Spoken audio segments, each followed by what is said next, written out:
ମାର୍କଣ୍ଡେୟ ପୁରାଣ। ଦକ୍ଷ ଯଜ୍ଞକୁ ମୁନିମାନଙ୍କର ଆଗମନ।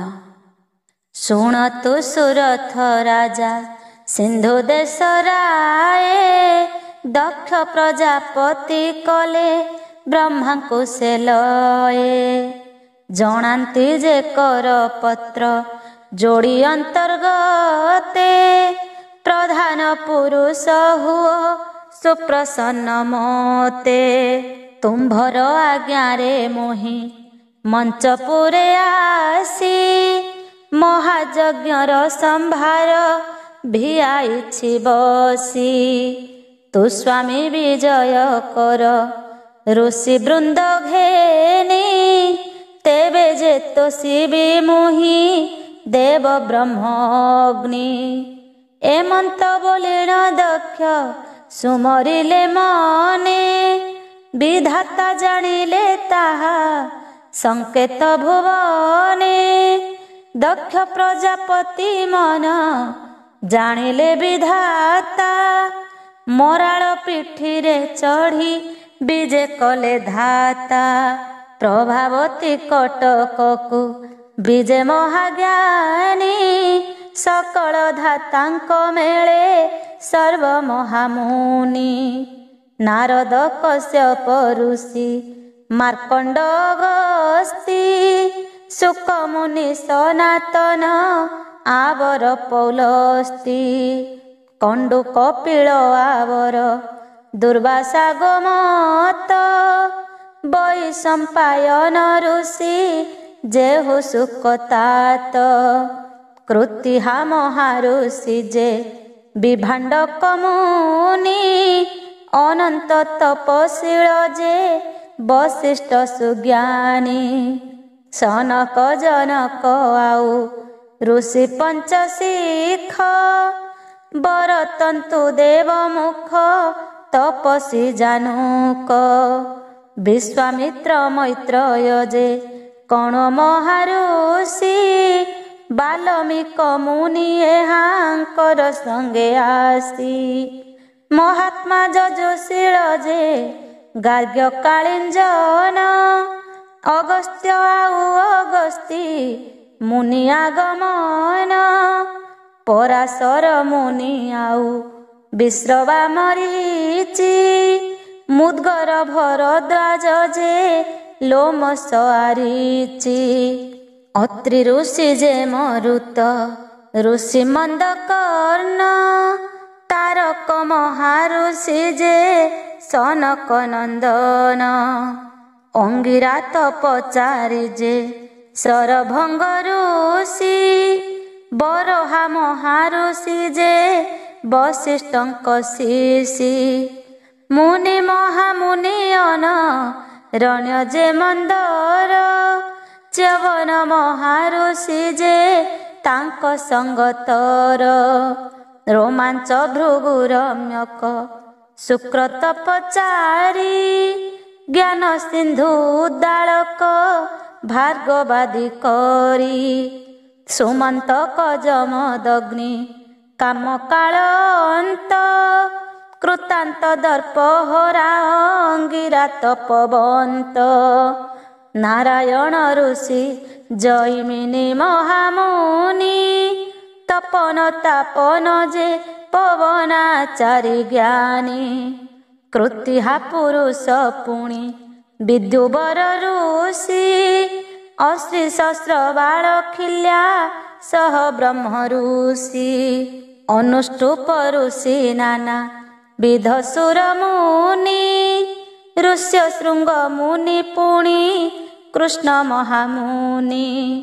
କୃପାଜଳ ମହାମୁନି ଆସ୍ତିକ ମହର୍ଷି, ଅଷ୍ଟାଙ୍ଗ ଯୋଗ ମୁନି ନିର୍ବାଣ ଜ୍ଞାନ ରାଶି।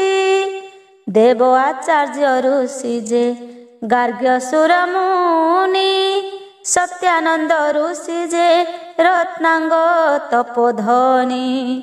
ଏମନ୍ତ ଅନେକ ଋଷି ବ୍ରହ୍ମାଙ୍କ ସହିତେ, ବ୍ରହ୍ମ ଋଷି ଦେବ ଋଷି ରାଜର୍ଷି ସମେତେ।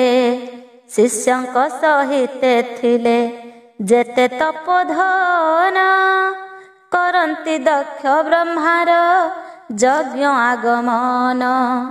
ଯେ ଯାହାର ବାହନରେ ଚଢ଼ି ସର୍ବଋଷି ମନ୍ତ୍ର ବଳେ ମହାଶୂନ୍ୟେ ସର୍ବେ ଗମିଆସି।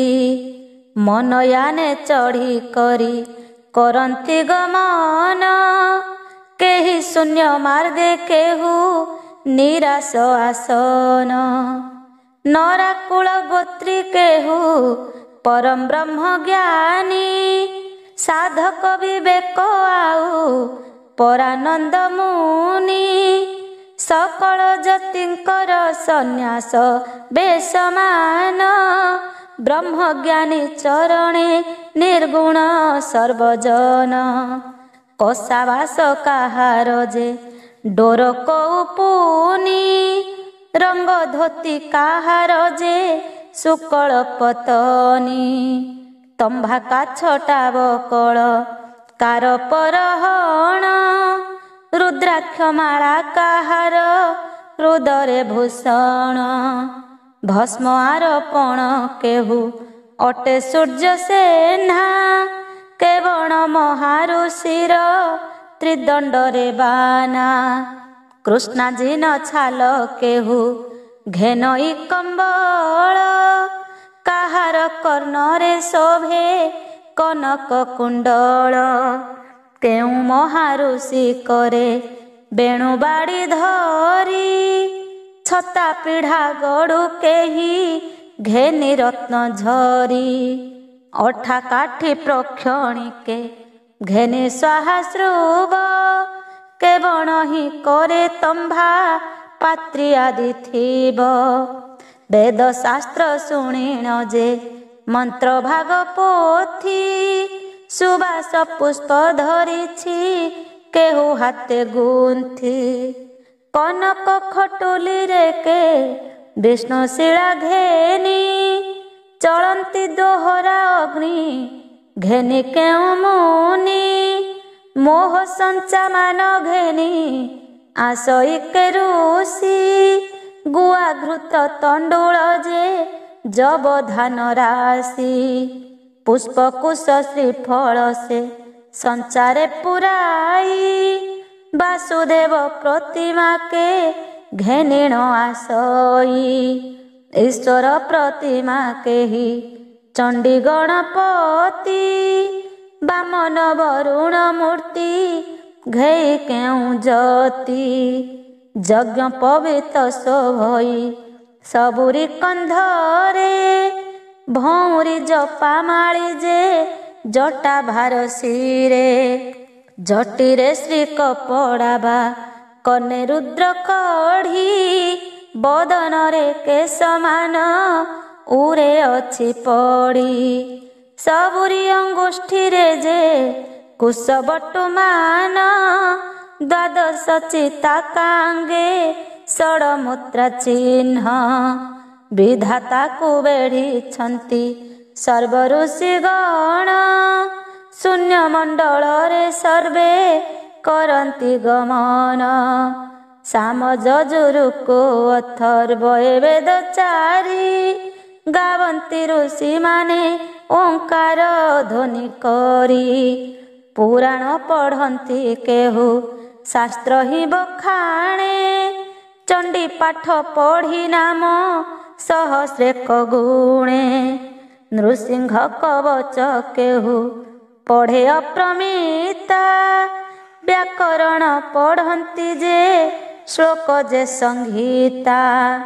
ଜଣେ ଜଣେ ପଢ଼ନ୍ତି ଯେ ମୁକ୍ତି ସ୍ତୁତି ବାଣୀ ବିଷ୍ଣୁଙ୍କୁ ଭାବଇ କେହୁ ରାମ ନାମ ଗୁଣି। ଶ୍ରୀହରିର ଅବତାର ଯେତେ କଥା ମାନ କୋମଳ ଧ୍ୱନିରେ କେହୁ କରଇ ଗାୟନ। କେବଳ ମହାଋଷି ଯେ ମୌନବନ୍ତ ହୋଇ ନିରାକାର ପୁରୁଷଙ୍କୁ ମନେ ଅଛି ଧ୍ୟାଇ। ଶିବସ୍ତବ ପଢ଼ଇ କେ ବଖାଣଇ ସ୍ତୋତ୍ର ଆତ୍ମାକୁ ଧ୍ୟାନ କରିକେ ଜପେ ମହାମନ୍ତ୍ର।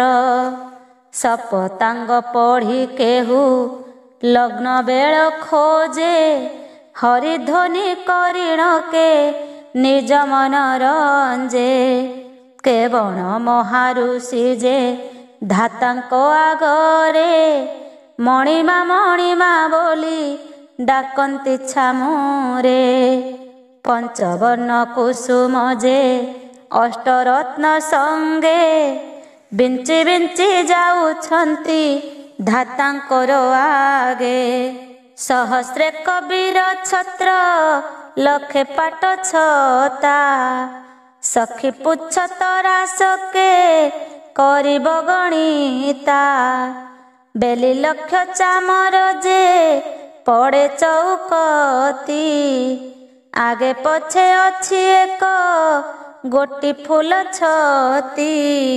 ସହସ୍ରେକ ଖଦି ପଡ଼ି ଅଛଇ ଛାମୁରେ, ଡାହାଣା ବର୍ତ୍ତକ ଶଙ୍ଖ ବେନି କୋଟି ସ୍ଫୁରେ। ଝଞ୍ଝାଳ ମୃଦଙ୍ଗ କର ତାଳ ଓଳା ବେଣୀ, ବଂଶୀ ଯନ୍ତ୍ର ବାଦ୍ୟ କେହୁ ପାରିବ ତା ଗଣି। ଅସ୍ତକାର ପୁରୁଷେ କରନ୍ତି ବେଦ ଧ୍ୱନି, ମଙ୍ଗଳାଷ୍ଟକ ପାଠ କରନ୍ତି ବ୍ୟାସ ମୁନି। ଚତୁର୍ମୁଖ ବ୍ରହ୍ମା ଯାନ୍ତି ଆଗୁଆଣୀ ଥାଟେ, ଚଳନ୍ତି ଯେ ଋଷି ଗଣ ସ୍ୱର୍ଗ ଗଙ୍ଗା ଘାଟେ। ସୁର ନଦୀ ଜିଣିଣ ସେ ରତ୍ନଗିରି ଡେଇଁ, ବିରଞ୍ଚି ଗଗନେ ବାଟେ ମଞ୍ଚକୁ ଓହ୍ଲାଇ। ବଦରିକାଶ୍ରମ ଯେହୁ ହିମାଚଳ ଲାଗେ, କୈଳାସ ପର୍ବତ ଈଶାନ କୋଣ ଭାଗେ। ପରମ ଶ୍ରୀ ନାରାୟଣ ଛନ୍ତି ବିଜେ କରି, ତାଙ୍କ ଉତ୍ତରେ ଶିଶିର ନାମେ ଅଛି ଗିରି। ସେ ଗିରି ଉତ୍ତର ଭାଗେ ବିଷ୍ଣୁ ତୋୟା ନଦୀ, ଜମ୍ବୁ ନଦୀ ତଳେ ବହୁ ଅଛି ଧାରା ଭେଦି। ସେ ନଦୀ ପାର ହୋଇଣ ମୁନି ଋଷି ମାନେ, ପ୍ରବେଶ ହୋଇଲେ ଯାଇ ନିର୍ଧୂମ କାନନେ। ଅପୂର୍ବ ବନ ଭିତରେ ଅପୂର୍ବ କଟକ, ଦର୍ଶନ ମାତ୍ରେ ମୋହ କରୁଛି ତ୍ରିଲୋକ। ସେହି କଟକର ନାମ ଅଟେ ପ୍ରଭାବତୀ, ଋଷିଙ୍କୁ ଘେନି ବିଜୟ ତହିଁ ବେଦପତି। ଅପୂର୍ବ ପୁର ଦେଖିଣ ସର୍ବ ଋଷି ମୁନି, ଦକ୍ଷ ପ୍ରଜାପତିଙ୍କୁ ସେ କଲେ ଧନି ଧନି। ବୋଲନ୍ତି ସାଧୁ ମହିମା ତୋର ପ୍ରଜାପତି, ତୁହି କରିପାରୁ ସିନା ଏ ପବିତ୍ର କୀର୍ତ୍ତି। ପ୍ରତ୍ୟକ୍ଷ ବିଧାତା ତୁହି ବିଶ୍ୱ ଅଧିକାରୀ, ଋଷି ଇନ୍ଦ୍ର ପଣକୁ ତ ତୁହି ସମସରି। କିଞ୍ଚିତେ ଭିଆଇଲୁ ତୁ ଯେତେକ ସମ୍ଭାର, କଟକର ମହିମା ତ ଦେବେ ଅଗୋଚର। ଯେତେକ ଲୋକ ମିଳିଣ ଅଛନ୍ତି ଏ ପୁରେ, ଏହାଙ୍କୁ ଅନ୍ନ ଦେବାକୁ କେହୁ ବାପାରେ। ଚତୁର୍ଦଶ ପୁର ଲୋକ ତୋର ବଶବର୍ତ୍ତୀ, ତେଣୁ ଯେ ନାମ ତୋହର ଅଟେ ପ୍ରଜାପତି। ଆମ୍ଭ ଜୀବ ଧନ୍ୟ ଅଟେ ଦେଖିଲୁ ଏ ପୁର, ଏବେ ଯେ ତପସ୍ସୁ ଫଳ ହୋଇଲା ଆମ୍ଭର। ଏତେ ବୋଲି ସବୁ ମୁନି କରନ୍ତି ପ୍ରଶଂସା, ଏଥୁ ଅନନ୍ତରେ ଶୁଣି ବାକ ଦିବ୍ୟ ଭାଷା। ପ୍ରଭାବତୀ ପୁରେ ପ୍ରଜାପତିଙ୍କର ଆଗେ, ଚାର ଆଶ୍ଵିନ ବାରତା ଜଣାଇଲା ବେଗେ। ଅବଧାନ ହୋଇ ଶୁଣିବାକୁ ପ୍ରଜାପତି, ବ୍ରହ୍ମା ବିଜୟ କଲେଣି ପୁର ପ୍ରଭାବତୀ। ଦକ୍ଷ ବ୍ରହ୍ମା ଶୁଣି କରି ଅଇଲେ ପାଛୋଟି। ବିଷ୍ଣୁ ତୋୟା ନଦୀ କୂଳେ ଭେଟି ପରମେଷ୍ଠି। ବ୍ରହ୍ମାଙ୍କର ମୁଖ ଚାହିଁ ଦକ୍ଷ ପ୍ରଜାପତି। ନିଉଛାଳି କରି ପୁଣି ପଡ଼ିଲେ ଧରିତ୍ରୀ। ଉଠିର ଉଭା ହୋଇ ଶିରେ ଦେଲେ ବେନିକର। ଦକ୍ଷ ପାଦରେ ନମନ୍ତି ସର୍ବମୁନିବର। ଯେ ଯାହାର ଅନୁରୂପ ମାନ୍ୟ ଧର୍ମ ସାରି। ସମ୍ଭବେ ବିଜେ କଲେକ ପ୍ରଜାପତି ପୁରୀ। ରାଜଦଣ୍ଡ ମଧ୍ୟେ ଚାଲୁଛନ୍ତି ମୁନିମାନେ। ଦେଖନ୍ତି ତ ଆଗୁ ସାର ହୋଇ ପୁରଜନେ। ମାନବ କିନ୍ନର ଦେବ ଦୈତ୍ୟ ବିଦ୍ୟାଧର। ଦେଖନ୍ତି ଯେ ତିନି ପୁର ଲୋକେ ବେଦବର। ନ ଜାଣିବା ଲୋକମାନେ ପଚାରନ୍ତି ତହିଁ। ଜାଣିବାର ଲୋକମାନେ ଦିଅନ୍ତି ଚିହ୍ନାଇ। କେହି ବୋଲନ୍ତି ଦେଖିଣ ବିଧାତାର ମୂର୍ତ୍ତି। ଏହିଟି ବିଷ୍ଣୁ ନାଭିରୁ ହେଲେ ଉତ୍ତପତି। ସକଳ ମନ୍ତ୍ର ଏହୁ ଯେ କଲେ କଭିଆଣ। କରିବେ ପ୍ରଜାପତି ଅନ୍ତେ ବ୍ରହ୍ମାପଣ। ଦେଖ ଦେଖ ମାରକଣ୍ଡ ଏକ ପିଳ ଋଷି। ପ୍ରଳୟ କାଳରେ ଏହି ବିଷ୍ଣୁ ଗର୍ଭେ ପଶି। 7 କଳ୍ପ ବଞ୍ଚିଛନ୍ତି ଏହି ମହାମୁନି। ସୃଷ୍ଟ ପାଳେ ଧାତା ଏହାଙ୍କର ବୋଲେ ଘେନି। ଅଗସ୍ତ୍ୟ ବଶିଷ୍ଠ ବାଲ୍ମୀକ ବେଦ ବ୍ୟାସ। ଏକୁ ଏକ ଏମାନେ ଯେ ବିଧାତା ସଦୃଶ। ଶୁଳ୍କ ସନକ ଯେ ସନାତନ ବ୍ରହ୍ମଚାରୀ। କହନ୍ତି ଚିହ୍ନି ପାରିଲା ଲୋକ ନାମ ଧରି। ବିଧାତାଙ୍କୁ ଦେଖି କରି ନଗ୍ର ନର ନାରୀ। ଆନନ୍ଦ ହୋଇ ବୋଲନ୍ତି ଉଚ୍ଚେ ହରି ହରି। ପ୍ରଭାବତୀ କଟକରେ ଯାନ୍ତି ଋଷି ଗଣେ। ପଟୁଆର ପଡ଼ନ୍ତି ଯେ ଧାତାର ଗହଣେ। ପ୍ରଭାବତୀ କଟକରେ ହୋଇଲେ ପ୍ରବେଶ। ସେ ବିଧାତା ପାଦେ ନମେ ମହାଦେବ ଦାସ। ଦକ୍ଷ ଯଜ୍ଞରେ ଦେବତାମାନଙ୍କର ଯୋଗଦାନ। ଏଥୁ ଅନନ୍ତରେ ସେହି ମାରକଣ୍ଡ ଯତି। କହନ୍ତି ସୁରଥ ରାଜା ଆଗେ ଦକ୍ଷ କୀର୍ତ୍ତି। ଶୁଣ ତୁହ ମହାରାଜା ପବିତ୍ର ପୁରାଣ। ଦକ୍ଷ ନବରେ ପ୍ରବେଶ ହେଲେ ଋଷିଗଣ। ବ୍ରହ୍ମାଙ୍କର ସହିତରେ ସର୍ବ ବ୍ରହ୍ମଚାରୀ। ଯଜ୍ଞ ନୀତିରେ ସମ୍ଭାରେ ବସିଲେ ସେ ପୁରୀ। ଶିଷ୍ୟ ପୁତ୍ର ମାନେ ଯେତେ ଋଷିଙ୍କର ଥିଲେ। ଚରଣ ମାନ ଥୋଇଣ ଉଦକ ପିଲେ। ସୂଚିମନ୍ତ ହୋଇ ତହିଁ ସର୍ବତପଶୀଳେ। ସମ୍ବାଦ ପାଇ ବସିଲେ ପନ୍ତି ଧରି ତଳେ। ହୋମକୁଣ୍ଡ ପାଖରେ ସେ ସ୍ୱର୍ଣ୍ଣ ପିଢ଼ା ମାନ। ତହିଁର ଉପରେ ପଡ଼ି ଅଛି କୃଷ୍ଣାଜିନ।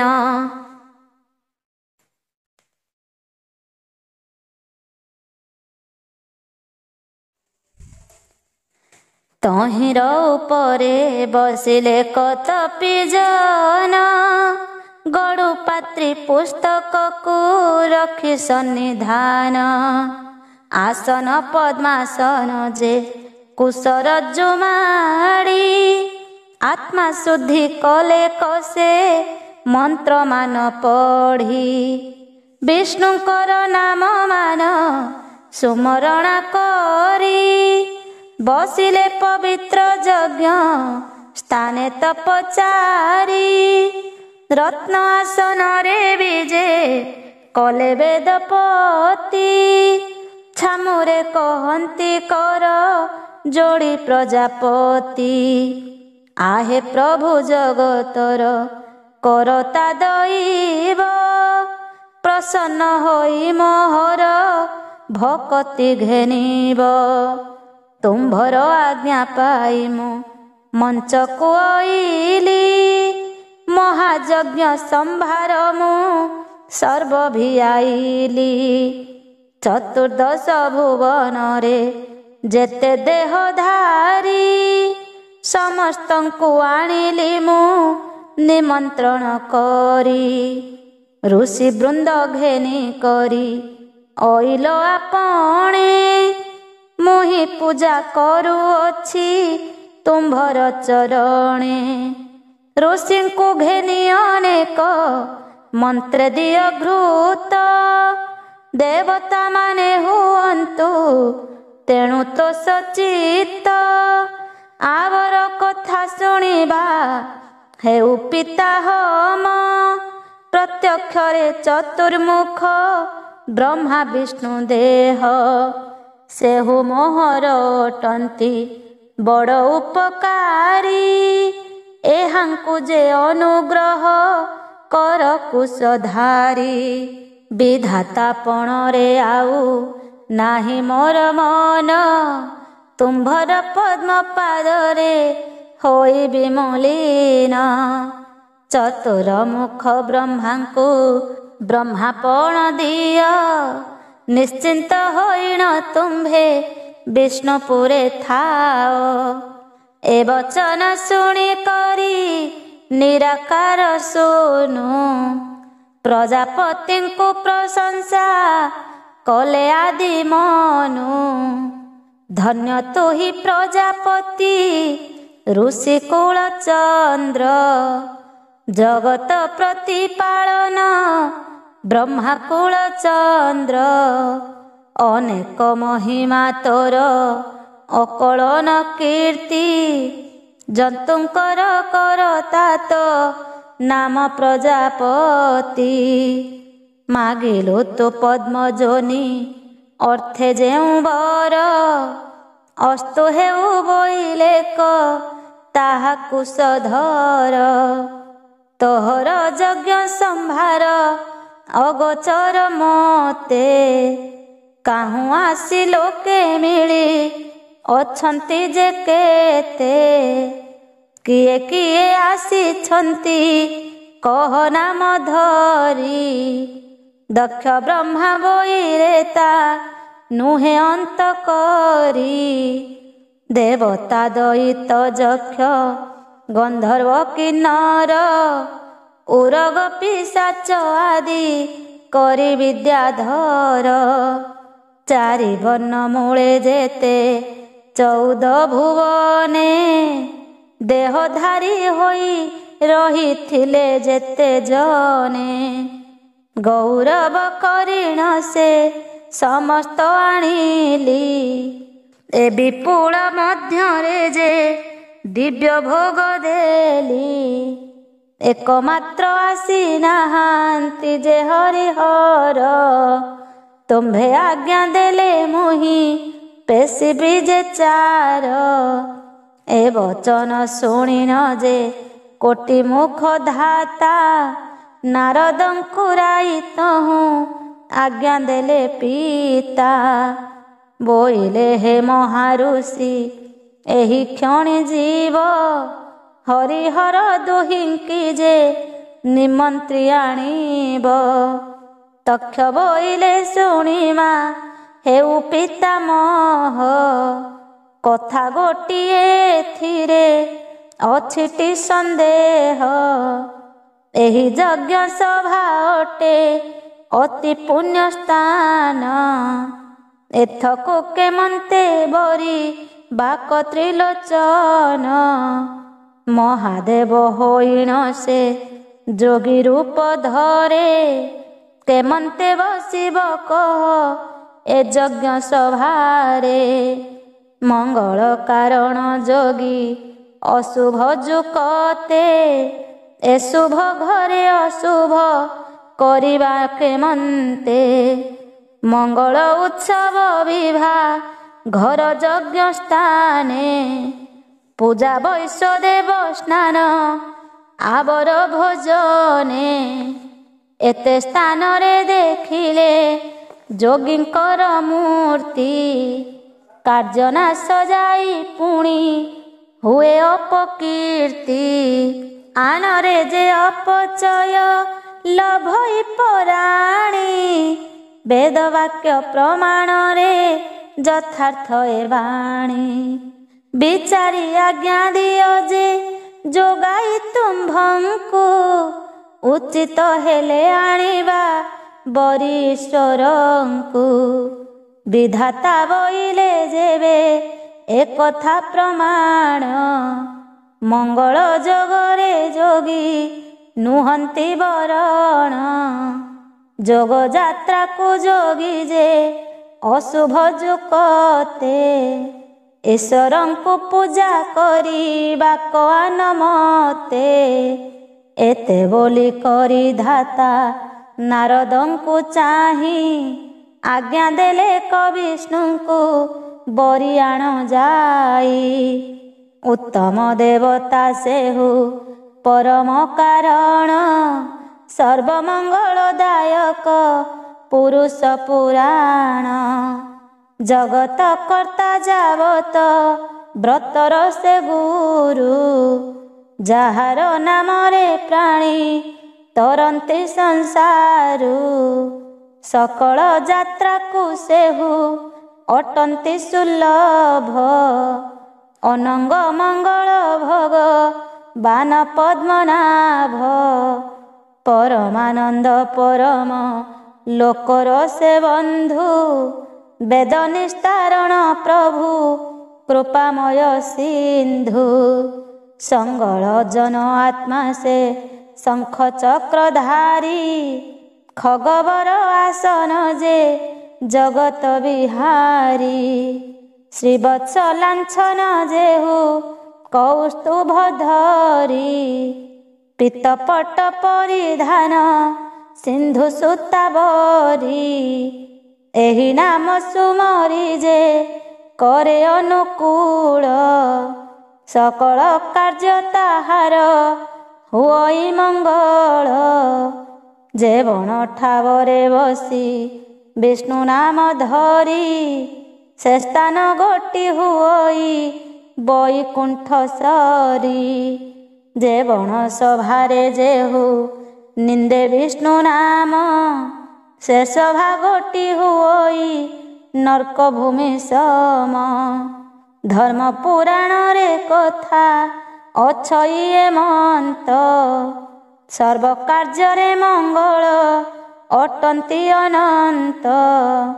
ଦକ୍ଷ ପ୍ରଜାପତି ମହା ଯଜ୍ଞ ଆରମ୍ଭିଲେ ସର୍ବସିଦ୍ଧି ହେବ ନାରାୟଣ ବିଜେ କଲେ। ତୁ ଏବେ ନାରଦ ଆଣ ବିଷ୍ଣୁଙ୍କୁ ଯେ ବରି ତେବେ ସେ ଭାଗ୍ୟ ଦିଶିବ ଆମ୍ଭ ସବୁଙ୍କରି। ପିତାର ବାକ୍ୟେ ନାରଦ ଦେଲେ କଉତ୍ତର ବୋଇଲେ କ ସାବଧାନେ ଶୁଣ ବେଦବର। ତୁମ୍ଭେ ବ୍ରହ୍ମା ବିଷ୍ଣୁ ଶିବ ଏହି ତିନି ରୂପ ଏଥେ କେହି ଭିନ୍ନ ନୁହେଁ ଜାଣ ଏକ ରୂପ। ନିରକାରଙ୍କ ରୂପକୁ ତ୍ରିଗୁଣକୁ ଘେନି ବ୍ରହ୍ମା ବିଷ୍ଣୁ ହର ତୁମ୍ଭେ ଅବତାର ତିନି। ଯେ ବ୍ରହ୍ମା ସେ ବିଷ୍ଣୁ ସେହି ଅଟନ୍ତି ଈଶ୍ୱର। କ୍ଷୀରରୁ ଜାତ ଯେ ହେଲ ବଣି ଘୃତ ସର ସେହି ପରକାରେ ତୁମ୍ଭେ ତ୍ରିଗୁଣ ପୁରୁଷ। ତୁମ୍ଭ ଠାରୁ ସିନା ହେଲା ଅଶେଷ ପ୍ରକାଶ। ତୁମ୍ଭେ ଯେ ତିନି ମୂରତି ଭିନ୍ନ ଭିନ୍ନ ନୁହଁ ବିଚାରେ ତ୍ରିସାକ୍ଷାତରୁ ତୁମ୍ଭେ ଏକ ଦେହ। ତୁମ୍ଭେ ଯେଉଁ ସ୍ଥାନେ ବିଜେ କରିଅଛ ଆସି ନିଶ୍ଚେତ ହିଁ ମିଳିଲେଣି ନାରାୟଣ କାଶୀ। ଆବର ଯାହାକୁ ତୁମ୍ଭେ ସୁମରିବ ମନେ ତତକାଳେ ଆସି ସେହି ମିଳିବେ ସ୍ଥାନେ। ଦକ୍ଷ ବ୍ରହ୍ମା କଥା କେହୁ ନ କରନ୍ତି ଆନ ଆବର କଥାଏ ଶୁଣ ଦୁର୍ଲଭ ବଚନ। କେତେ ଗୁଣ ଘେନି ଜନ୍ମ ହେଲେ ତୁମ୍ଭ ତହୁଁ ଭାଗ୍ୟବନ୍ତ ପଣ କେହୁ ବିସ୍ତାରିଣ କହୁଁ। ଏଡ଼େକ ମହାଯଜ୍ଞକୁ ଉଦଯୋଗ କଲେ ଆବର ଆଚାର୍ଯ୍ୟ ପଣେ ତୁମ୍ଭଙ୍କୁ ବରିଲେ। ଋଷି ବୃନ୍ଦ ଘେନି କରି ତୋଷୁ ହୁତାସନ ଦକ୍ଷଙ୍କର ଯେ ବିକାଶ କରୁ ପୁଣ୍ୟମାନ। ସକଳ ଦେବତା ଆସି ପାନ୍ତୁ ହବିର୍ଭାଗ ଭୋ ପିତାମହ ଆରମ୍ଭ କର ବେଗେ ଜାଗ। ମୁଁ ହିଁ ଯାଉଛି ବାହାର ଗଡ଼େ ରହିଥିବି ନଗରର ହାନି ଲାଭ ସକଳ ବୁଝିବି। ଅନର୍ଥକାରୀ ବଳିଷ୍ଠ ଯେହୁ ଉଗ୍ର ଚିତ୍ତ ଜାଣି ସକଳକୁ ତହିଁ କରିବି ନିବର୍ତ୍ତ।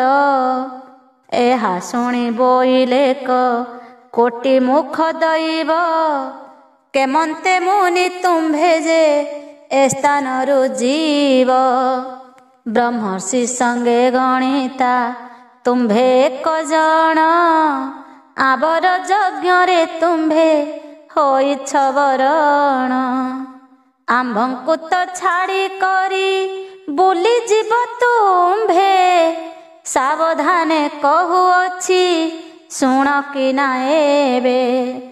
ଯେଉଁ ବ୍ରାହ୍ମଣ କାର୍ଯ୍ୟରେ ନିମନ୍ତ୍ରିତ ହୋଇ ଯାଗ ଯଜ୍ଞ ଛାଡ଼ି ଯେବେ ଆନ କାର୍ଯ୍ୟ ଯାଇ ବିଦ୍ୟାକୁ ଛାଡ଼ିଣ ଯେହୁ ବକ୍ତାପଣ କରେ ଅଘଟନ କଥା ମାନ କରନ୍ତି ସଭାରେ। ବେଦ ଶାସ୍ତ୍ର ନ ପଢ଼ି ଯେ ବସନ୍ତି ଦାନେ ଦୂର କଥା ମାନ ଯେହୁ କରେ ଅନୁମାନେ। ଅର୍ଥକୁ ନ ଜାଣି ଯେହୁ ବଖାଣନ୍ତି ଶୋକ ଅକ୍ରିୟାବନ୍ତ ହୋଇ ଯେ ବାନ୍ଧେ ଆନ ଲୋକ। ସମସ୍ତଙ୍କୁ ନିନ୍ଦି କହେ ନିଜ ବଡ଼ପଣ ପର ଧର୍ମ କର୍ମ ଯେହୁ କରନ୍ତି ଖଣ୍ଡନ। ପରେ ପରେ କହଇ ଯେ ଅହଙ୍କାର ବାଣୀ କୌତୁକ କରି ଯେହୁ ଲଗାଏ ଅରଣି।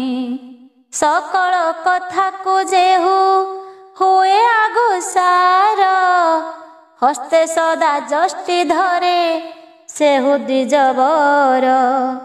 ବିନା କାର୍ଯ୍ୟରେ ଯେ ଜନ ବୁଲେ ଅନୁବ୍ରତେ ପରକୁ ହିଂସା ଭାବ ଯେ ଧରିଥାନ୍ତି ଚିତେ। ଜନ୍ତୁ ବଧିବାକୁ ଯେହୁ ନ କରନ୍ତି ଶଙ୍କା ଅର୍ଜୁନ ନିମନ୍ତେ ଯେହୁ ଦୂରେ ଯାନ୍ତି ଏକା। ଭଣ୍ଡ ଶାସ୍ତ୍ର କହିଣ ଯେ କୌତୁକେ ମାତି ଧର୍ମ ପୁରାଣ ଯେ ଜନ ନ ଶୁଣନ୍ତି ଶ୍ରୁତି।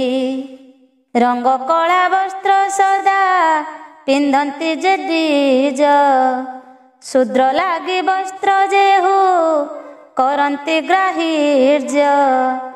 ଜାତି ଅଜାତି ହେଉ ଯେ ଯାଉଛନ୍ତି ପେଲି ଏମନ୍ତ ବ୍ରାହ୍ମଣକୁ ଯେ ଗୁହାରିଆ ବୋଲି।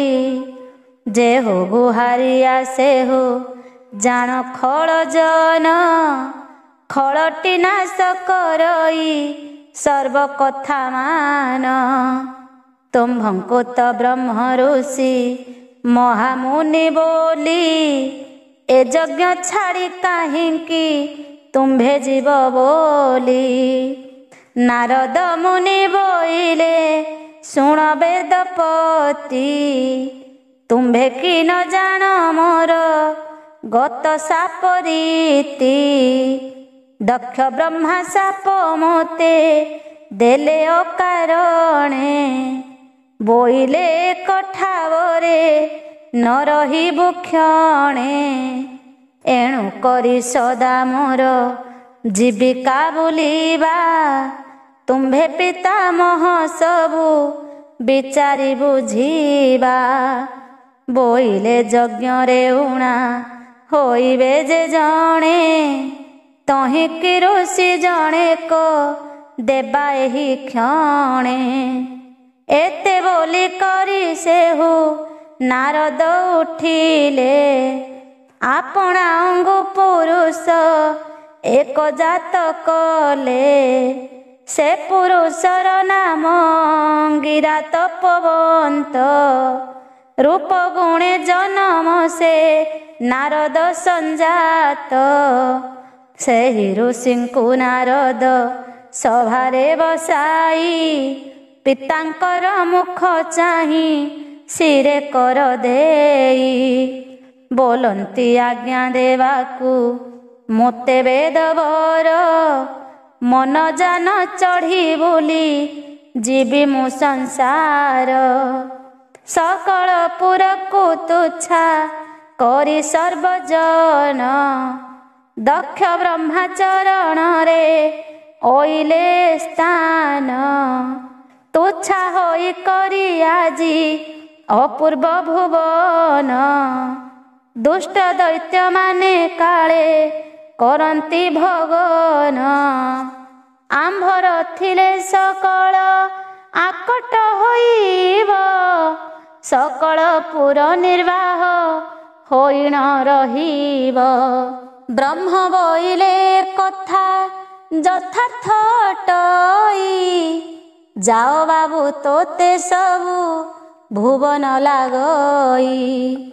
ବିଳମ୍ବ ନ କରି ତୁହି ଯାଅ ଶୀତୁରୀତେ, ଯେମନ୍ତ ତୋ ବାଞ୍ଛା ତାହା ପ୍ରାପ୍ତ ହେଉ ତୋତେ।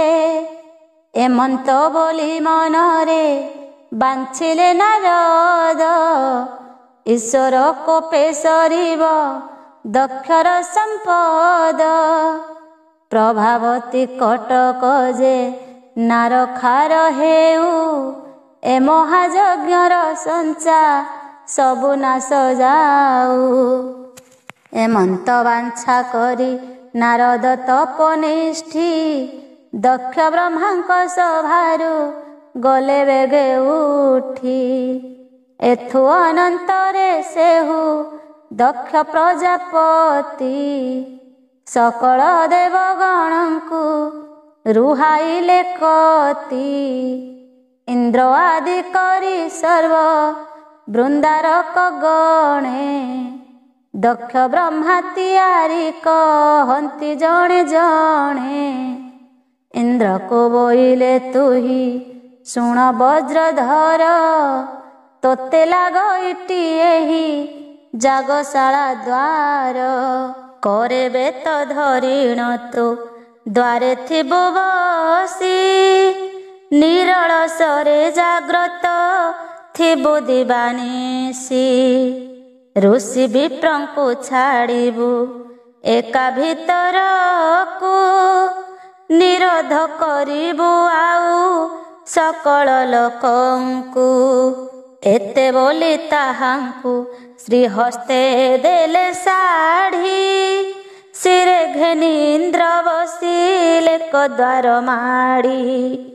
ଅନନ୍ତ ନାଗକୁ ବୋଇଲେ କ ପ୍ରଜାପତି, ତୁରହ ପଶ୍ଚିମ ଦ୍ୱାର ଯାଗଶାଳ କତି। ନୈରତକୁ ବୋଇଲେ ତୁ ଦକ୍ଷିଣରେ ରହ, ପବନକୁ ବୋଇଲେ ତୁ ଉତ୍ତରକୁ ଯାଅ। ମେରୁକୁ ବୋଇଲେ ତୋର ସଙ୍ଗେ ଅଷ୍ଟଗିରି, ନବର ସିଂହ ଦ୍ୱାରକୁ ରଖ ଯତ୍ନ କରି। ଶୁମ୍ଭ ନିଶୁମ୍ଭ ମୂଳରେ ଦାନବ କୁରାଇ। ବୋଇଲେ କଟକ ଗଡ଼ ଦ୍ୱାର ରଖ ଯାଇ। ସୂର୍ଯ୍ୟକୁ ବୋଇଲେ ତୁହି ଗଗନେ ଥାଇଣ। କଟକର ଭଲ ମନ୍ଦ ବୁଝିବୁ ଆପଣ। ବରୁଣକୁ ବୋଇଲେ ତୁ ଜାଗଘୃତ ଦେବୁ। ପବିତ୍ର ପୁଣ୍ୟ ସଲିଳ ଯୋଗାଉଣ ଥିବୁ। ବିଶ୍ୱଦେବା ଯୋଗାଇଲେ ଯଜ୍ଞ କାଠମାନ। ରମ୍ଭାରି ଉଦମ୍ବର ଯେ ଅଗୁରୁ ଚନ୍ଦନ। ଅଷ୍ଟବସୁଦେବେ ତିଳ ତଣ୍ଡୁଳ ଯେ ଯବ। ଚିତ୍ରରଥ ସୁବାସିତ ପୁଷ୍ପ ଫଳ ଦେବ। କୁବେର ଚରଚିବେ ଯେ ସକଳ ଜୀବଙ୍କୁ। ଯେତେବେଳେ ଯାହା ଯାହା ଲାଗିବ ଯଜ୍ଞକୁ। ଚନ୍ଦ୍ର ଦେବତା ଘେଣିବେ ରୋଷ ଅଧିକାର। ସଙ୍ଗତରେ ଥିବେ 5 ଗୋଟି ସୁପକାର। ବେନି ଲକ୍ଷ ଯୋଗାଣିଆ ଲକ୍ଷେ କଟାଇତ। ଦିବ୍ୟ ଅନ୍ନ ବ୍ୟଞ୍ଜନ ଯେ ସିଞ୍ଚିବେ ନିରତ। ଷଡ଼ରସ ପ୍ରକାରରେ ରନ୍ଧା ହେଉଥିବ। ଯେ ଯାହା ଲୋଡ଼ିବ ସେହୁ ନିଶ୍ଚଳ ନହିବ। ପବନ ପରଶିବେ ଯେ ସବୁଙ୍କୁ ହିଁ ଅନ୍ନ। ସମସ୍ତେ ସୁସ୍ଥ ହୋଇ ଯେ କରିବେ ଭୋଜନ। ନଳ କୁବେର ଦେବେ ଯେ ସୁବର୍ଣ୍ଣ ଯୋଗାଡ଼। ଲାଗି ହେବା ଦ୍ରବ୍ୟ ଯାକ ହେବ ଝଳି ପୋଡ଼। ମାତଳି ଯେ ନେଉଥିବ ଭୂଷଣ ବସନ। ଦିନକୁ ଦିନ ହେଉଥିବ ଯେ ସେ ନୂତନ। ଋଷିଙ୍କୁ ଫଳମୂଳ ଯେ ଦେବେ ବେଦାସନ। କାଳ ଯେ ବିକାଳ ଦେବେ ଦୈତ୍ୟଙ୍କୁ ଭୋଜନ। ଆବର ବିଧି ବିଧାନ ଯେ ଯାହା ଇଚ୍ଛଇ। ସେ କଥାକୁ ତୁଲାଇବେ ଚିତ୍ରଗୁପ୍ତ 2। ଅଙ୍ଗାର ପନଗ ମୂଳେ ସକଳ ଗନ୍ଧର୍ବେ। ରାତ୍ର ଦିବସ ଏକଟ করে ବୁଲୁଥିବେ। ଯନ୍ତୁପତି ଜଣାଇବ ସକଳ ବାରତା। ନବଗ୍ରହକୁ ଲାଗଇ ନବଗ୍ରହ ଚିନ୍ତା। କରିବେ ଯେ 34 ପାଠ ବୃହସ୍ପତି। 27 ଯୋଗେ ବୁଝି ବେକ ରାଜନୀତି। ବିଷ୍ଣୁ ଭଦ୍ରା କୂଳେ ହେବ 1 ଗୋଟି ଠଣା। ବଳଖଳ ହେଲେ ଏକା ଦେବଙ୍କୁ ବୋଲଣା। ବିଶ୍ୱକର୍ମା କରୁଥିବ ଘର ମାନ ସଜ। ଦିନକୁ ଦିନ ହୋଇବ ଭିନ୍ନେ ଭିନ୍ନେ ଭୋଜ। 4 ମେଘ ହୋଇବ ଯେ ଜାଗେ ଛାମୁଣ୍ଡିଆ। 4 ବେଦ ହୋଇବ ଯେ ଲେଙ୍କା ଭୁଡଙ୍ଗିଆ। ଅନ୍ତପୁର 12ଟା ଯେ କହିବ ମେଦିନୀ। ଜାଗକୁ ଯେ ସାବଧାନ ସର୍ବମହାମୁନି। ଆପଣେ ଯେ ପିତାମହ ହୋଇବେ ଆଚାର୍ଯ୍ୟ। ଚତୁର୍ମୁଖ ବ୍ରହ୍ମା ଆଉ ବ୍ୟାସ ମହାଦ୍ୱିଜ। ଉତ୍ତମ ପୁରୋହିତ ଯେ ମାରକଣ୍ଡ ଜ୍ୟୋତି। ବଳିଷ୍ଠ ହୋଇବେ ଜାଣ ଆଦି ଗଣପତି। ଆଦ୍ୟରେ ଯେ ବାକ୍ୟକାରୀ ଅଗସ୍ତ୍ୟ ମହର୍ଷି। ଅତ୍ରି ମୁନି ମହାଜ୍ଞାତା ଜାଗ ସର୍ବଦର୍ଶୀ। ଆବର ଯେତେକ ମୁନି ଜାଗରେ କାରଣ। ଦୁର୍ବାକ୍ଷତ ଦେଇ କରି କରିବେ ବରଣ। ଅନଳ ଦେବତା ହେବେ ଜାଗ ଅଧିକାରୀ ଜାଗନିକ ହୋଇବେ ସେ ଦକ୍ଷ ତପଚାରୀ। ନବଦ୍ୱୀପ ରାଜା ଜାଗ କରିବେ କରକ୍ଷା ଯେ ଯାହାର ଅନୁରୂପେ ଦେବେ ଦୀକ୍ଷା ଶିକ୍ଷା। ଯେ ଯାହାର ଲୋକ ରହି ଲେକ ଖଞ୍ଜା ମୂଳେ ଯାହାର ଯେମନ୍ତେ ଦକ୍ଷ ବ୍ରହ୍ମା ଆଜ୍ଞା ଦେଲେ। ନଗ୍ର ଲୋକମାନେ ନାନା ଐଶ୍ୱର୍ଯ୍ୟ ବହି ଆନନ୍ଦରେ ରହିଲେ ଯେ ସ୍ୱର୍ଗ ଭୋଗ ପାଇ। ଦକ୍ଷ ବ୍ରହ୍ମାଙ୍କ ଆଗରେ ଶିଶିର ଶୈଳୁ ପଞ୍ଚଧାରା ନଦୀ ବହି ଲାକଗିରି ତଳୁ। ଚନ୍ଦନ ସୁତୈଳ ନୀର ଅଁଳା ହଳଦୀ ଏ ବିଧିରେ ପଞ୍ଚଧାରା ହୋଇ ବହେ ନଦୀ। ପ୍ରଭାବତୀ କଟକରେ ଯେତେ ଲୋକ ଛନ୍ତି ସେ ନଦୀରେ ଯାଇ ସର୍ବ ଶରୀର ବୁଡ଼ାନ୍ତି। ତୈଳ ହଳଦୀରେ କଲେ ଅଙ୍ଗକୁ ମାର୍ଜନ ବିଷ୍ଣୁ ତୋୟା ନଦୀ ତୀରେ କରନ୍ତି ସେ ସ୍ନାନ। ସ୍ନାନ ସାରି ହନ୍ତି ଜଳ ମଧ୍ୟରୁ ବାହାର ଶରୀର ଗୋଟି ଦିଶଇ ଅତି ଶୋଭାକର। ବଳ ବୀର୍ଯ୍ୟ ବିକ୍ରମ ଯେ ଦିଶେ ତେଜମୟ ବୃଦ୍ଧ ଦେହ ଦେଖାଯାଏ ନବଯୁବା ପ୍ରାୟ। ସ୍ନାନ ସାରି ନଦୀ କୂଳେ ଉଭା ହୋଇଯାଇ ବସ୍ତ୍ର ଅଳଙ୍କାର ଗନ୍ଧ ଦିଅନ୍ତି ସେ ନେଇ। ଯାହାର ମନରୁ ଯେଉଁ ବସ୍ତ୍ର ଗୋଟି ରୁଚି ସ୍ୱହସ୍ତରେ ବେନି ଖଣ୍ଡ ନିଅନ୍ତି ଯେ ବାଛି। ପିନ୍ଧି ଉପରାଣ କରି ତେଜିଗତ ବାସ ଘେନନ୍ତି ଅଳଙ୍କାର ଯା ମନ ଯହିଁ ବସ। ଅପୂର୍ବ ଯାନ ଚଢ଼ିଣ ମିଳନ୍ତି ସଦନେ ଅମୃତ ଯୋଗାଡ଼ ଭୁଞ୍ଜୁ ଛନ୍ତି ତ ସମନେ।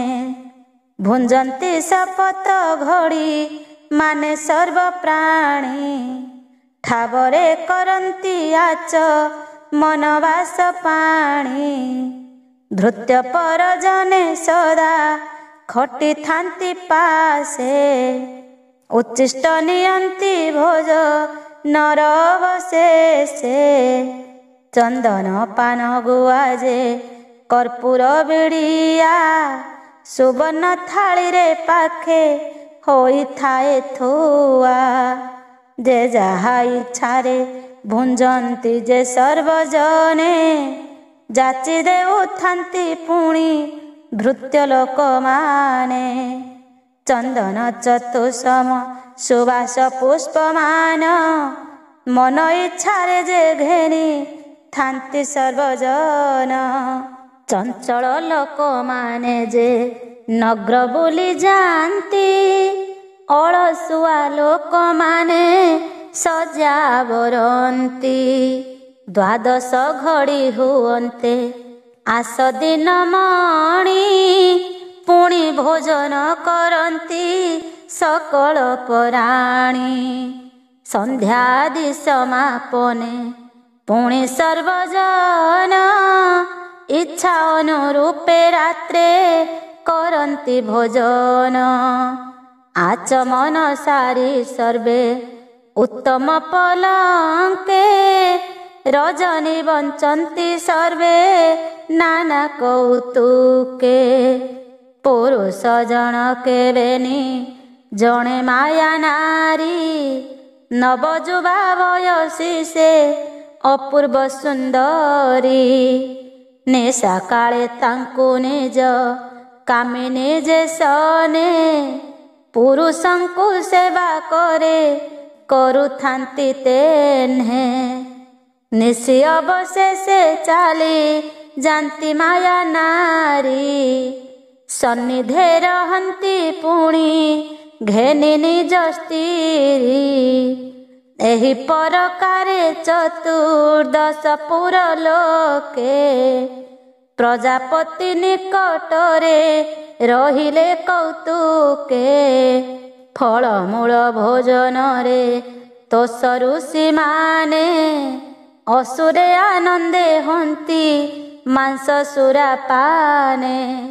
ଏ ବଚନ ଶୁଣି କରି ସୁରଥ ନୃବର ମାରକଣ୍ଡଙ୍କୁ ପୁଛନ୍ତି ଯୋଡ଼ିବେନି କର। ଆହେ ମହାଋଷି ମୋହି କଥାଏ ପୁଛଇ ଦକ୍ଷ ପ୍ରଜାପତି ମହାଯଜ୍ଞ ସେ କରଇ। ସକଳ ଜନ୍ତୁଙ୍କୁ ସେହି ଆଣିଲେ ଆଶ୍ୱାସୀ ଅନ୍ନ ଭୁଞ୍ଜିବା ପାଇଁ କି କରିଣ ବିଶ୍ୱାସୀ। ବିଶ୍ୱାସ କଲେ ଯେ ଲୋକ ତାହାଙ୍କ ବଳରେ ଯେ ଯାହାର ବାସ ଛାଡ଼ି ରହିଲେ ଯଜ୍ଞରେ। ଏଥୁ ପୁଣି ଅପରାଧ କଲା ଯେଉଁ ଜଣ କାହାକୁ ମାରି ଦିଅନ୍ତି ଅସୁର ଭୋଜନ। ଜନ୍ତୁ ବଧନ କଲେ ତ ମାଂସ ନାହିଁ ମିଳେ ଏଥିର ଚରିତ ମୋତେ କହ ତପଶୀଳେ। ରାଜାର ବାକ୍ୟ ବୋଲନ୍ତି ସେହି ବ୍ରହ୍ମବେତ୍ତା ଶୁଣତୁ ହୋ ସିନ୍ଧୁ ଦେଶ ନୃପ ମହାଜ୍ଞାତା। ଦକ୍ଷ ପ୍ରଜାପତି ମହା ଯାଗ ଆରମ୍ଭିଲେ 14 ପୁର ଲୋକଙ୍କୁ ନିମନ୍ତ୍ରୀ ଆଣିଲେ। ଅନେକ ସମ୍ଭାର ସେହୁ ଭିଆଇଲେ ହେଳେ ଯୋଗାଡ଼ ଦେଖିଣ ଦକ୍ଷ ମନେ ମନେ ଭାଳେ। ବୋଇଲେ ଅନେକ ସିନା ଯୋଗାଡ଼ ମିଳିଲା ଏତେ ଲୋକ ପଦାର୍ଥ ବିଶ୍ୱାସ ନ ସରିଲା। ଆବର ଦୂର ଲୋକ ଯେ ଆସୁଛନ୍ତି ଦୁଃଖେ ଥୋକାଏ ଦିନ ରହନ୍ତୁ ଏଥି ଅତି ସୁଖେ। ଦକ୍ଷ ଯଜ୍ଞର ସମ୍ବାଦ ଅମୃତ ଗଳିତ ମହାଦେବ ଦାସ କହେ ପ୍ରିୟ ଶ୍ରୁତି ପଥ। ଜଳନ୍ଧର ଦୈତ୍ୟ ବଧ ଏତେ ବୋଲି ଜାଗେ ହେଳା କରେ ପ୍ରଜାପତି। ଏଥୁ ଅନନ୍ତରେ କେତେ ଗଲା ଦିନ ରାତି। ଆଷାଢ଼ ଶୁକ୍ଳ ପକ୍ଷ ଦ୍ୱିତୀୟା ରଜନୀ ପ୍ରଭାବତୀ କଟକକୁ ଆସି ଦୈତ୍ୟ ବେନି। ଜଳନ୍ଧର ଦୈତ୍ୟ ତାର ସଙ୍ଗେ ବୀର ବାହୁ ଗମନ୍ତି ନିଶା କାଳେ କି ଜାଣି ମହାବାହୁ। ଅନେକ ଭୁବନ ମଧ୍ୟେ ବୁଲି ନିଶା କାଳେ ଭକ୍ଷନ୍ତି ସେ ନାନା ଦ୍ରବ୍ୟ ଯହିଁ ଯାହା ମିଳେ। ଏମନ୍ତେ ବୁଲିଲେ ସେହୁ ବହୁ ଦୂର ଦେଶ ଥକା ଏକ ବେଳ ଏହୁ ରଜନୀ ଯେ ଶେଷ। ଅରୁଣ ଉଦୟ ହୋଇ ତିମିର ତୁଟନ୍ତେ ପ୍ରଭାବତୀ କଟକକୁ ଆସନ୍ତି ଯେ ଦୈତ୍ୟେ। ପ୍ରଜାପତିଙ୍କର ଡରେ ମନର ଉଦ୍ବେଗେ ଅତି ବେଗରେ ଗମନ୍ତି ଦୈତ୍ୟ ଶୂନ୍ୟ ମାର୍ଗେ। ଆସନ୍ତି ପଶ୍ଚିମ ମୂର୍ତ୍ତି ହୋଇବେ ନିବିରେ ମିଳିଲେ କୈଳାସଗିରି ପାଖେ ଦୁହେଁ ଖରେ। ପ୍ରଭାତ ସମୟରେ ସେ ଈଶ୍ୱର ପାର୍ବତୀ ପର୍ବତ ଶିଖରେ ବିଜେ କରିଣ ଅଛନ୍ତି। ପୂର୍ବ ମୁଖେ ତର୍ପଣ ଯେ କରନ୍ତି ଈଶ୍ୱର ପାର୍ବତୀ ଜଳ ଦିଅନ୍ତି ଈଶ୍ୱରଙ୍କ କର। ତ୍ରୈଲୋକ୍ୟ ମୋହିନୀ ସେହି ଈଶ୍ୱରଙ୍କ ବାମା ବଦନ ବିକାଶେ ଯେହ୍ନେ ସମ୍ପୂର୍ଣ୍ଣ ଚନ୍ଦ୍ରମା। ରସାଣିଲା ହେମଜିଣି ଦିଶଇ ଶରୀର ରୂପ ଦେଖିଣ ମୋହିତ ହେଲା ଜଳନ୍ଧର। ରାହୁ କୁହକାରିଣ ଯେ ପୁଛଇ ଦୈତ୍ୟ ଏହୁ ସ୍ତ୍ରୀ ପୁରୁଷଙ୍କୁ ଚିହ୍ନ କି ହେମିତ। ଯତି ସଙ୍ଗେ ଯୁବତୀ କିମ୍ପା ରହିଅଛି ଅପୂର୍ବ ସୁନ୍ଦରୀ ଏହୁ ଜଗତ ମୋହୁଛି। ଏ ସ୍ତ୍ରୀର ରୂପ ଦେଖି ବଶ ହେଲି ମୋହି ଏହାକୁ ଛାଡ଼ି ମୋହିତ ଯାଇ ନ ପାରଇ। ରାହୁ ବୋଇଲା ତୁ ଶୁଣ ଆହେ ଜଳନ୍ଧର ଯେ ପୁରୁଷ ସେ ଅଟନ୍ତି ପ୍ରତ୍ୟକ୍ଷ ଈଶ୍ୱର। ଏକାଦଶ ରୁଦ୍ରଙ୍କର ପରେ ଶ୍ରେଷ୍ଠ ଏହି ଦେବଙ୍କ ଉପରେ ମହା ଦେବ ଏ ବୋଲାଇ। ସର୍ବସମ୍ପଦ ଏ ଭୃତ୍ୟ ଗଣେ ଯାଚି ଦେଇ ଆପଣେ ବର୍ତ୍ତଇ ସଦା ଉଦାସୀନ ହୋଇ। ସନ୍ନିଧେ ଅଛଇ ତାର ଏ କେବଳ ନାରୀ ପାର୍ବତୀ ନାମ ଏହାର ହର ମନହାରି। ଦକ୍ଷ ବ୍ରହ୍ମାର ଏ ଝିଅ ଅଟେ ଆଦି ମାତା ଦାନବ କୁଳର ଏହୁ ଅଟେ ଆଦି ମାତା। ତୁ ତାଙ୍କ ଠାରେ ମନନ ଦିଅ ମହାବୀର ଚାଲ ଶୀଘ୍ର ହୋଇଯିବା ପ୍ରଭାବତୀ ପୁର। ଜଳନ୍ଧର ବୋଇଲା ମୁଁ ନ ପାରଇ ଯାଇ ଏ ସ୍ତ୍ରୀ ବ୍ୟତୀତ ମୋତେ କିଛି ନ ରୁଚଇ। ତୁ ଏବେ ମୋହର ବୋଲ କରି ଯାଅ ମିତ ଈଶ୍ୱରଙ୍କୁ କହ ଯାଇ ମୋହର ବୃତ୍ତାନ୍ତ। ବୋଲିବୁ ଯେ ଜଳନ୍ଧର ବୋଲି ମହାବୀର ଧୂମ୍ର ଲୋଚନର ସେହୁ ଅଟଇ କୁମର। ବଳିଷ୍ଠ ପଣେ ତାହାକୁ କେହି ନୁହେଁ ସରି ଯୁଦ୍ଧ କଲେ ତାହାକୁ ଯେ ବିଷ୍ଣୁ ଜାନ୍ତି ହାରି। ଶ୍ରଦ୍ଧା କରି ଯାହାକୁ ସେ ମାଗେ ଯେଉଁ ଦ୍ରବ୍ୟ ନାସ୍ତି କରିବାକୁ ନାହିଁ କାହାରି ହିଁ ଗର୍ବ। ତୋହର ଯୁବତୀ କି ସେ ଶ୍ରଦ୍ଧା କଲା ବୀର ପ୍ରୀତିପଣେ ନ ଦେଲେ ସେ କରିବ ସମର। ଏମନ୍ତ ବୋଲି ଯାଇ ତୁ କୁହ ଈଶ୍ୱରଙ୍କୁ ଭାରି ଜାନ ଦେଲେ ଯୁଦ୍ଧ ଦେଉ ସେ ଆମ୍ଭଙ୍କୁ। ଏ ବଚନ ଶୁଣି କରି ବୋଇଲା କରାହୁ ଏ ବାରତା ମୁହିଁ ଯାଇ କହିବଇଁ କାହୁଁ। ଈଶ୍ୱର ପୁରୁଷ ଯେହୁ ଜଗତ କରତା ତାଙ୍କ କୋପ ବର୍ତ୍ତିବାକୁ କାହାର କ୍ଷମତା।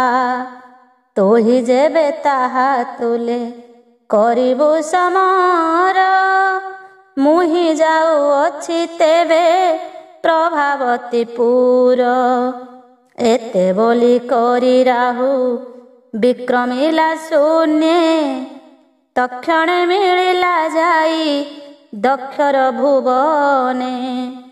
ଜଳନ୍ଧର ଦୈତ୍ୟ ତହୁଁ ଗଗନରୁ ଖସି ଈଶ୍ୱରଙ୍କ ପାରୁଷରେ ମିଳିଲା କଆସି। ଦେଖିଣ ପାର୍ବତୀ ଦେବୀ ମନେ ଭୟ କଲେ ଯାଇଣ ଈଶ୍ୱରଙ୍କର ପଛରେ ଲୁଚିଲେ। ଜଳନ୍ଧର ଦୈତ୍ୟ ଯାଇ କହଇ ଉତ୍ତର ବୋଇଲା ମୋହର ବୋଲ ଶୁଣ ହେ ଈଶ୍ୱର। ତୁ ଯେ ମହାଯତି ପୁଣି ଅଟୁତ ପଚାରି ତୋହର ତୁଲେ କିମ୍ପାଇଁ ଅଛି ଯୁବାନରୀ। ଏ କଥା ତୋହର କେଭେ ନୁହଇ ଭୂଷଣ ଯୋଗୀଙ୍କୁ ଯୁବତୀ ନାରୀ ଅଟେ ଅକାରଣ। ତୋହି ଏବେ ମୋହ ଠାରୁ କିଛି ଦ୍ରବ୍ୟ ନିଅ, ଏହି ଯୁବତୀ ଗୋଟିକି ମୋତେ ହାତେ ଦିଅ। ନଦେଲେ ଅବଶ୍ୟ ମୁହିଁ ସମର କରିବି, ତୋତେ ବଧ କରି ଯୁବତୀକି ଘେନି ଯିବି। ଶୁଣି ସଦାନନ୍ଦ କୋପେ ବୋଇଲେ ବାଣୀ, କିରେ ପାପିଷ୍ଠ ପାମର ତୁହି ମୂଢ଼ ପ୍ରାଣୀ। ଦୈତ୍ୟ ନିଲକ୍ଷଣ ତୁହି ଗର୍ବ କଥା କହୁ, ଭଲ ମନ୍ଦ ନ ଜାଣି ବିକୃତ ଆତ୍ମା ବହୁ। ପତଙ୍ଗ ପ୍ରାୟ ଅଗ୍ନିକୁ ଅଛୁ ତୁରେ ରସି, ସର୍ପଣୀ କି ମଣ୍ଡୁକ କି ପାରେ କାହିଁ ଗ୍ରାସୀ। ପ୍ରାଣ ଘେନି କରିବେଗେ ପଳାରେ ଦନୁଜ, ମୂର୍ଖପଣ କଲେ ନିଶ୍ଚେ ମରିବୁ ତୁ ଆଜ। ଶୁଣି କୋପ କଲା ମନେ କଶ୍ୟପର ନାତି, ବୋଇଲା ଆଜ ନିଶ୍ଚୟ ମରିବୁ ରେ ଯତି। ଭାରି ଯାକୁ ନ ଦେଇଣ ଆଣ୍ଟ ପଣେ କହୁ, ନିଶତ ହୋଇଲେ ତୋତେ ଛାଡ଼ି ଯିବା କାହୁଁ। ବୀରପଣ ଥିଲେ ମୋର ସଙ୍ଗେ ଯୁଦ୍ଧ କର, ଏତେ ବୋଲି ଶୂଳ ହସ୍ତେ ଧରି ମହାବୀର। ଅନ୍ତରିକ୍ଷେ ବୁଲାଇଣ ପ୍ରହାରିଲା ଯହୁଁ, ଦେଖି ଆଡ଼ ହୋଇଗଲେ ଈଶ୍ୱର ଯେ ତହୁଁ। ଅସୁରର ଶୂଳ ଅସ୍ତ୍ର ଗିରି ପରେ ପଡ଼ି, ବେନିଖଣ୍ଡ ହୋଇ କରି ପଡ଼ିଲା କଝଡ଼ି। ପୁଣି ଦୈତ୍ୟ ଧଇଲା ଅଚଳ ପଥରେ, ଶିବଙ୍କ ଉପରେ ଫିଙ୍ଗି ଦେଲା କୋପ ଭରେ। ପାଶୁପତ ସର ତହୁଁ ଘେନିଣ ଈଶାନ, ବେନିଖଣ୍ଡ କରିଦେଲେ ଦୈତ୍ୟ ସରମାନ। କହୁଁ କହୁଁ ସମର ଯେ ଲାଗିଲା କବେନି, ଦେଖିଣ ଆଡ଼ ହୋଇଲେ ଦକ୍ଷର ନନ୍ଦିନୀ। ଗୋପନ ହୋଇଣ ଦେବୀ ରହିଲେ ଭୟରେ, ଶୁଣ ତୁ ହେ ମହୀପତି ଏଥୁ ଅନ୍ତତରେ। ଈଶ୍ୱର ସଙ୍ଗରେ ଯୁଦ୍ଧ କଲା ଜଳନ୍ଧର, ବେଳୁ ବେଳ ବଢ଼ିଲା ଯେ ରଣ ମହାଘୋର। ସହସା ବୃକ୍ଷେ କତହୁଁ ଉପାଡ଼େ ଦଇତ, ଈଶ୍ୱରଙ୍କୁ ପିଟିଲା ଯେ ହୋଇ କୋପଚିତ। ପାଶୁପତ ଘେନିଣ ଯେ ଜଗତ ଈଶ୍ୱର, ଶତଖଣ୍ଡ କରି କାଟି ଦେଲେ ତରୁବର। ଭଗ୍ନମୂଳ ପୁଣି ଘେନି ଦୈତ୍ୟ ନର୍ଗଳ, ଈଶ୍ୱର ପରେ ପିଟିଲା କୋପେ ମହାବଳ। ପାଶୁପତ ଘେନି କାଟି ଦେଲେ ତାହା ହର, ପିନାକ ନାମରେ ଧନୁ ଧରିବା ମକର।